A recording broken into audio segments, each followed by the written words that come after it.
20. Setelah malaikat-malaikat itu meninggalkan mereka dan kembali ke surga, gembala-gembala itu berkata satu sama lain, "Marilah sekarang kita pergi ke Bethlehem untuk melihat apa yang terjadi di sana, seperti yang diberitahukan Tuhan kepada kita." Lalu mereka cepat-cepat berangkat dan menjumpai Maria dan Yusuf serta bayi itu yang sedang berbaring di palungan. Ketika melihat bayi itu, mereka memberitahukan apa yang telah dikatakan kepada mereka tentang anak itu. Semua orang yang mendengarnya heran tentang apa yang dikatakan gembala-gembala itu kepada mereka. Tetapi Maria menyimpan segala perkataan itu di dalam hati dan merenungkannya. Kemudian kembalilah gembala-gembala itu sambil memuji dan memuliakan Allah, karena segala sesuatu yang mereka dengar dan mereka lihat semuanya sesuai dengan apa yang telah dikatakan kepada mereka. Demikianlah Injil Tuhan. Terpujilah Kristus. Semoga oleh sabda Tuhan diteguhkanlah iman kita. Amin.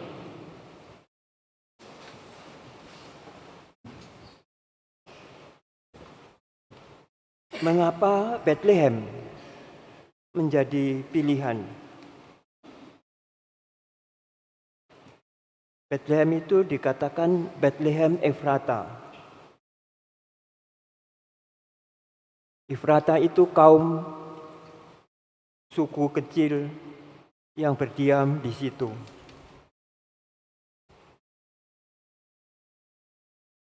Kelompok yang sangat sederhana. Tidak jauh dari situ ada ibu kota Yudea, Yerusalem yang megah, katakan kaya. Mengapa memilih untuk dilahirkan di Bethlehem?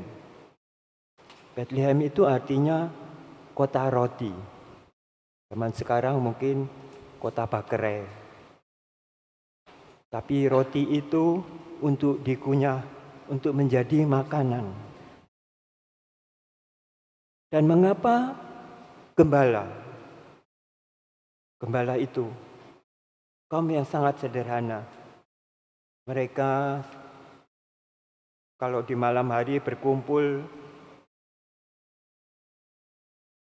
untuk menempatkan domba-domba di kandang, seringkali gua-gua. Di gua karena tanah itu boleh dibilang tanah kapur atau tanah yang cukup kuat sehingga menjadi tempat berlindung. Mengapa perawan Maria? Di situ tidak dikenal. Tempatnya di Nazaret.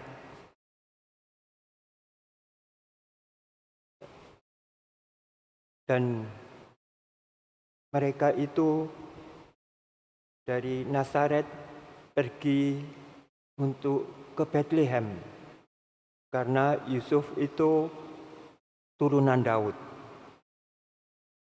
Dan digemakan sudah oleh nabi-nabi.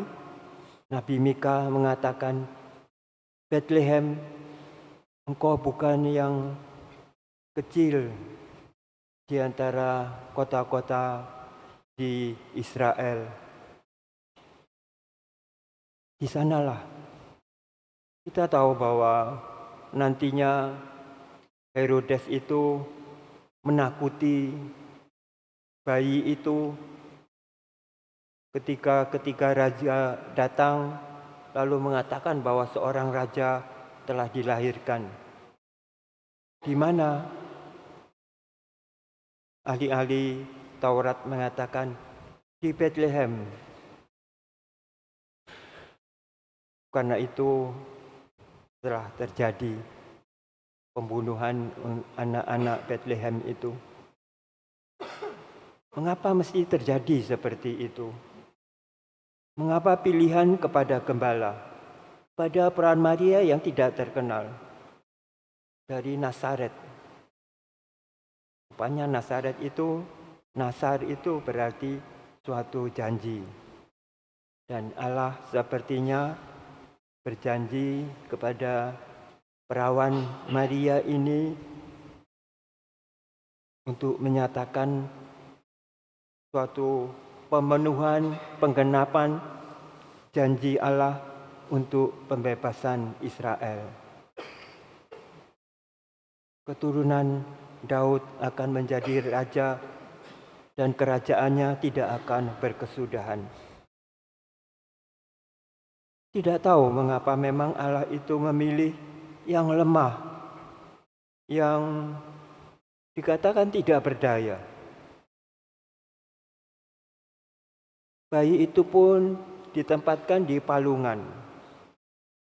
Palungan itu tempat makanan hewan-hewan ternak. Mengapa diletakkan di situ? Tidak ada tempat pembaringan. Yang paling cocok waktu itu demikian.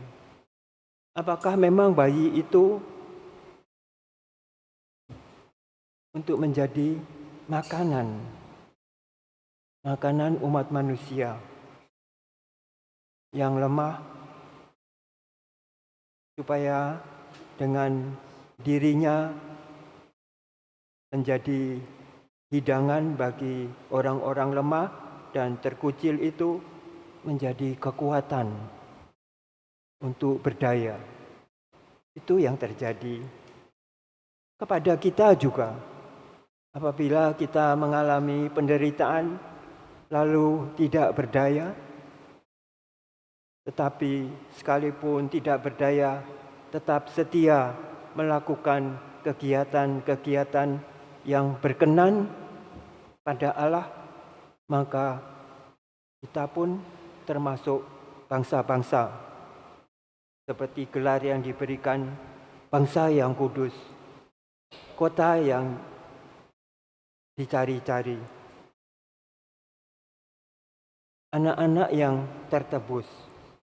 Kita ini memang anak-anak yang lemah dan kekurangan, yang miskin dan tak berdaya. Karena itu, janganlah kita untuk menjadi yang berpunya, yang mempunyai banyak milik. Lalu karena kecenderungan hati, ketika kita memiliki banyak, kita itu cenderung untuk melupakan mereka yang lemah. Kadang-kadang harta itu bisa menjadi kekuasaan untuk menindas. Memang kadang-kadang tidak terasa penindasan itu. Tetapi kita lalu mempunyai kebiasaan. Saya punya ini. Untuk apa saya mengalah atau memberikannya kepada orang lain? Ini usaha saya. Tetapi bayi yang datang itu ingin mengatakan kepada kita bahwa Dia yang datang itu akan memberikan kekuatan, karena kekuasaan ada pada tangannya. Itulah sebabnya Ia memberi teladan kepada kita untuk sekalipun tidak berdaya, tetapi tetap mempercayakan diri kepada Allah. Karena itu malaikat-malaikat yang berkata kepada gembala-gembala itu, berbahagialah kepada orang yang berkenan kepada Allah. Muliakanlah Allah dengan perbuatan-perbuatan yang berkenan itu. Maka kita pun menjadi bangsa yang kudus. Orang, anak-anak yang dicari. untuk diketemukan. Karena itu mari kita bersyukur hari ini dikatakan kepada kita, bergembiralah. Ciri khas orang bergembira itu memuji dan memuliakan Allah. Memuji dan memuliakan Allah. Karena Allah itu Maha Rahim dan penuh kasih setia. Dia setia kepada kita untuk selama-lamanya. Itulah dia membangun kerajaannya itu. Mari kita bersyukur hari ini karena kedatangan gembala-gembala ke kandang domba-domba itu dan mereka menceritakan apa yang mereka alami. Dan gembala-gembala itu bergembira karena melihat dan apa yang dikatakan oleh malaikat itu mereka ceritakan kepada orang-orang yang ada di tempat gembalaan itu. Rupanya tempat gembalaan itu seperti suatu bangsal di mana domba-domba itu dikumpulkan. Dan di situ rupanya sudah ada banyak orang yang datang ke tempat itu untuk bersama-sama mendaftarkan diri. Orang-orang yang keturunan Daud. Karena itu tempat itu menjadi semarak. Dan cahaya terang batiniah meliputi orang-orang itu. Mereka tercengang mendengar kata-kata gembala itu. Dan lebih-lebih perawan Maria itu yang dikatakan merenungkan peristiwa itu. Merenungkan kata-kata gembala itu. Dan merenungkan siapa bayi yang dilahirkan ini. Yang dikandungnya dan dilahirkannya. Karena itu mari kita juga bersikap seperti itu. Perawan Maria itu sangat cerdas. Peristiwa yang dialaminya itu ditanamkannya di dalam hati. Kata-kata yang diucapkan direnungkannya. Kata-kata terhadap bayi itu. Karena itu mari kita juga selama hidup kita mencari kata-kata yang diucapkan malahan oleh bayi itu setelah dia berkeliling menjadi dewasa, berkeliling dan melakukan perbuatan-perbuatan yang mulia bagi Allah Bapanya.